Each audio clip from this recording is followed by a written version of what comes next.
Hi again. In John Wesley Brady's This Freedom Whence, we're on page 277, Bready is addressing the independent labor movement and workmen's aspirations. The early labor MPs like Burt, MacDonald, Fenwick, and Arch were liblabs forced by trade unions upon the reluctant Liberal Party machine. But the pioneer unions, like the short time committees behind the 10 Hours campaign, had derived not only their virility, but also their organizing ability through the spiritual awakening, that is, the second awakening of the early part of the 19th century. Halevi, referring to the Anti-Corn Law League agitation, says, quote, "Every Englishman since Wesley's time who had organized a campaign of propaganda had copied intentionally or unintentionally the Wesleyan model," unquote. In the case of the early trade union and labor movements, the impact of this influence is inescapable. Scarcely is it surprising, therefore, that the man who led the movement for labor's independence of both conservative and liberal parties was an ardent product of the continuing baptism of fire. Keir Hardie is one of the most intriguing characters of modern history.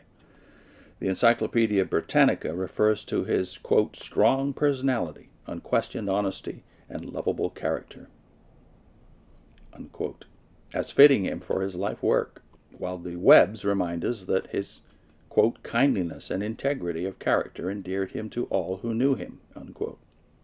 Born in 1856, Hardie, when 8, began to earn his living as a message boy in Glasgow. Leaving Glasgow when 10, he labored in the collieries at Newart Hill, and for the next 12 years was a miner by day and a student by night. Raised an atheist, in 1878, when 22, he was converted to Christianity.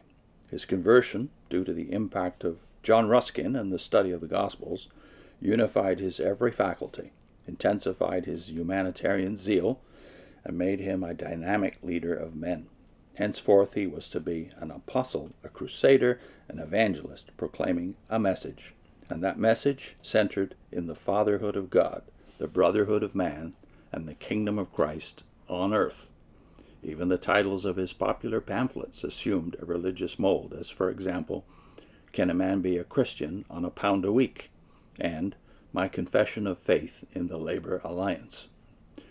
The year following his conversion, Hardie was elected secretary of the Ayrshire Miners Association. In 1887, he started the Miner, later to develop into the Labor Leader. The same year, on his first appearance at the Trades Union Congress, he proposed the creation of an independent labor party, maintaining that frequently the workers had been betrayed by the old parties. A few months later, at a by-election at Mid-Lanark, he was nominated representative of independent labor against both liberal and conservative candidates. Despite an offer from liberal agents of a safe seat at the first opportunity, if he would wear the liberal badge, Hardie never so much as wavered. He polled only 619 votes, but he had begun a movement of far-reaching effect. Forthwith he established the Scottish Labour Party. In 1892, he was elected MP for West Ham, that is in London, the first independent Labour representative to sit in the House of Commons. Next year he founded the Independent Labour Party, into which the Scottish was merged. In 1899 he induced the Trades Union Congress to authorize the formation of a Labour Representation Committee to work in conjunction with the ILP to promote legislation in the direct interest of labour. In 1906 he became leader of the newly formed Labour Party in the House of Commons. Always he stood firmly for peace, temperance, education, and social equity, based squarely on what he conceived to be the obvious Christian principles. His integrity, perseverance, and humanity were unassailable. But the failure of civilized peoples to prevent the First World War broke his heart and hastened his end. He died in 1915.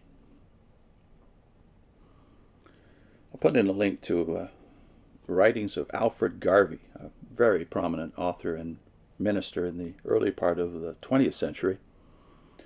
This particular video is entitled Monotony, Drudgery, Leisure, and the Destruction of the Image of God. Garvey is dealing particularly with the plight of the common man in post-Victorian England. See you soon.